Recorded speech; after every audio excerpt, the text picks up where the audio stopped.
What's going on, bottom line viewers? Welcome back to another free agent reaction and analysis video from yours truly, Dilly Vanilli. Of course, you can watch Mitch's videos as well. He's made a couple of these throughout the day with Tuesday's signings. But today, I'm here for another one, and we're talking about Jesse James, the tight end, the former tight end of the Pittsburgh Steelers, getting signed to the Detroit Lions for a 4-year, $25 million contract.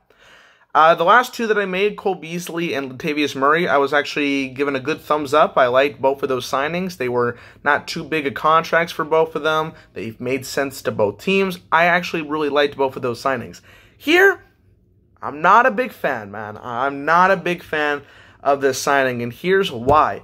This is a lot of money for a guy that didn't put up the best production in 2018. Of course, I understand there's a couple of things to write from that. He was with Vance McDonald, who was also taking good catches away from him and having big games as well. He had a couple of big games in 2018. And Jesse James is not like the biggest catching tight end in the world. So that's not really his style, but I feel like that's what the Lions want, right? They want a guy that can be a really good catching tight end, and they gave him $25 million, even though that's not like his best thing.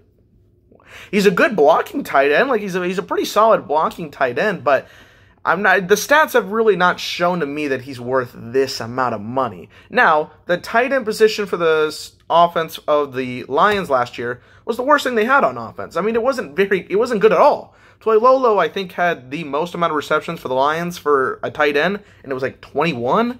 You know, they didn't really use the tight end position very well. They let go of Eric Ebron, which at the time made sense, but considering he had a really great year in Indianapolis, it just is like, oops, that sucks, man. That's just bad luck. So they let go of Eric Ebron. They put two backups in with him and Luke Wilson, and they're like, all right, you guys go do your thing. And they did their thing by not producing. So in a sense, I understand why you got a tight end.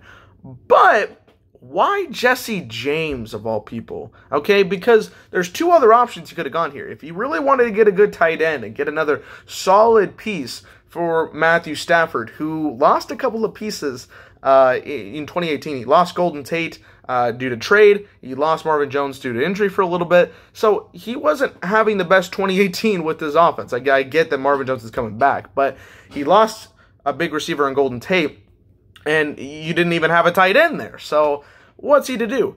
You could have gone to free agency and got a guy like Jared Cook if you really wanted to. Again, the Lions have had a really good job of making some pretty good signings here, but you could have gotten Jared Cook. I feel like that would have been a pretty good option. Or this is a pretty deep tight end class this year. Why not go draft a tight end? I feel like you could have done so in the first, probably the second round and still gotten a very good for your value tight end. Instead, you got Jesse James, who, I don't know, it just doesn't click to me. I feel like Matt Patricia, he saw him a little bit in New England when he played the Steelers, and I feel like he was just like, maybe this is going to be a guy that can work. But, I mean, he clearly saw the tight end position didn't work in 2018. So I guess anything is a step up. But my biggest concern is the money. The money is a big concern for me. 25 mil? Like, what does this guy prove to me to get 25 mil? Cole Beasley, who led the league led the Cowboys in receiving yards before, got 28 mil. And in the same amount of years. Like, he was only a little bit more for Cole Beasley. John Brown got just a little bit more money and has proven a little bit more to me in the league. But Jesse James, like, what has he shown to me? This is one of my least favorite ones in terms of the money department. I feel like the Lions could get something out of this, but I also feel like they could have just gone in free agency or gone to the draft and drafted a tight end instead. Not a fan of this one. So, leave a comment below. Do you disagree with me if you're a Lions fan? Because I know there's a lot of Lions fans out there that just love to hate everything we say about the Lions. Comment below if you don't like this or do like this. Let me know your opinion. Subscribe to The Bottom Line View if you're not. And we got more free agency videos coming right for you. So, doing The Bottom Line View. Peace out.